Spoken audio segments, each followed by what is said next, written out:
வணக்கம் மக்களே, அனைவருக்கும் இனிய வணக்கம். இன்னைக்கு தமிழகத்துல நகைக்கடன் தள்ளுபடி யாருக்கெல்லாம் இந்த முதற்கட்டமான நகைக்கடன் தள்ளுபடி வழங்க இருக்காங்க? நகைக்கடன் தள்ளுபடி உண்மையாகவே வழங்குவாங்களா? இதுவரை முதல்வர் விஜய் அவர்கள் நகைக்கடன் தள்ளுபடி அப்படின்றத பற்றி எங்கேயுமே பேசல. எப்படி நகைக்கடன் தள்ளுபடியை பற்றி வீடியோ மேல வீடியோ போட்டுட்டே இருக்கீங்களே, உண்மையான தகவலை சொல்லுங்க அப்படின்னு சொல்றாங்க. இந்த காணொளி தமிழக அரசால் வழங்கப்பட உள்ள நகைக்கடன் தள்ளுபடி குறித்த தகவல்களை தொகுத்து தான் இந்த பேசுறோம். குறிப்பாக 5 சவரன் அல்லது 40 கிராமுக்கு மிகாமல் நகைக்கடன் பெற்றவர்கள் மட்டுமே இந்த சலுகையை பெற தகுதியுடையவர்கள். இக்கடனை தள்ளுபடி செய்ய தேவையான ஆதார் மற்றும் குடும்ப அட்டை போன்ற ஆவணங்களில் அவசியம் குறித்தும், இலங்கை தமிழர் மறுவாழ்வு முகாம்களில் வசிப்பவர்களுக்கு சலுகைகள் குறித்தும் இந்த வீடியோவில் பார்க்கலாம்.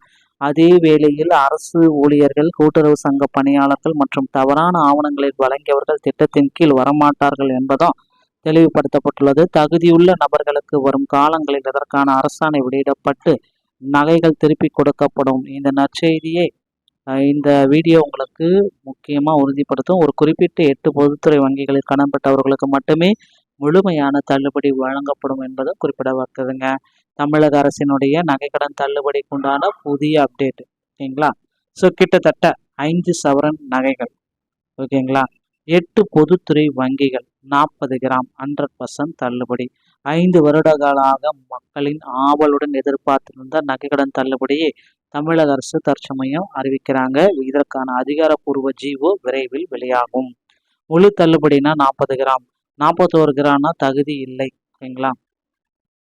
ஸோ ஆவணங்களின் துல்லியம், இந்த 3மே சரியாக இருந்தால் மட்டும்தான் உங்களுக்கு பார்த்தீங்கன்னா தள்ளுபடி. வங்கி கடன் பதிவு, குடும்ப அட்டை, ரேஷன் அட்டை எண், ஆதார் அட்டை எண், இது 3மே கரெக்டாக இருக்கணும். தமிழ்நாடு முகவரியுடன் தற்பொழுது செல்லுபடியாகக்கூடிய குடும்ப அட்டை, ஆதார், சரியான எண்கள். நகைக்கடனை வாங்கும் பொழுது இந்த எண்களை தவறாக கொடுத்திருந்தாலோ அல்லது வேறு நபர்களின் எண்களை கொடுத்திருந்தாலோ 100% தள்ளுபடி நிராகரிப்பு செய்யப்படும்.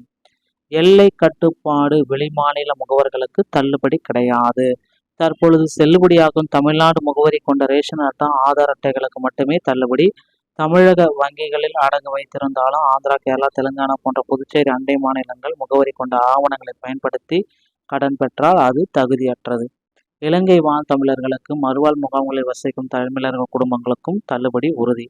குடும்ப ஓய்வூதியர்கள், தமிழக அரசின் குடும்ப ஓய்வூதியம் பெறுவர்களுக்கு தள்ளுபடி உறுதியாக கிடைக்கும்.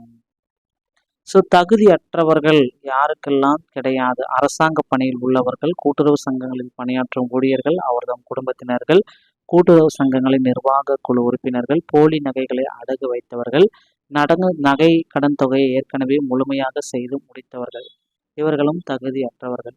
ஸோ போலி நகைகள், கடன் அடைக்கப்பட்டவை, வெளிமாநில அட்டகை ஆவணப்பிழை இருந்தாலும் இவர்களுக்கு தகுதி அற்றது. ஸோ தகுதி சுய பரிசோதனை நீங்களே செக் பண்ணிக்கணும், உங்களுக்கு தகுதி உண்டா இல்லையான்றது, ஓகேங்களா? அடகு வைத்த எடை 40 கிராம் உள்ள, அதாவது 5 சவரன் இருந்தால் தகுதி உண்டு. சரியான ஆதார், ரேஷன், கடன் பெறும்போது அடைத்த ஆவணங்கள் எல்லாமே இருந்தால் தகுதி உண்டு. தவறாக இருந்தால் நிராகரிப்பு. சாமானிய மக்கள், குடும்ப ஓய்வூதியர்கள், இலங்கை தமிழர்கள் தகுதி உண்டு. அரசு பணியில் கூட்டுறவு துறையில் இருந்தீங்கன்னா தகுதி இல்லை, நிராகரிப்பு செய்யப்படும்.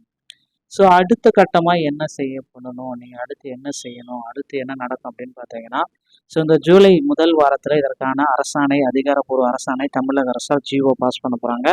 பட்டியலை ஒவ்வொரு பேங்க்லேயுமே பட்டியல் சரிபார்ப்பு பண்ண போகிறாங்க. பின் வங்கிகள் மூலம் பயனாளிகளுடைய ஃபைனலான பட்டியல், நகை மீட்பு. உங்கள் தகுதி உறுதி செய்யப்படும் நகை வங்கி அணுகி உங்கள் நகையை மீட்டுக் கொள்ளலாம்.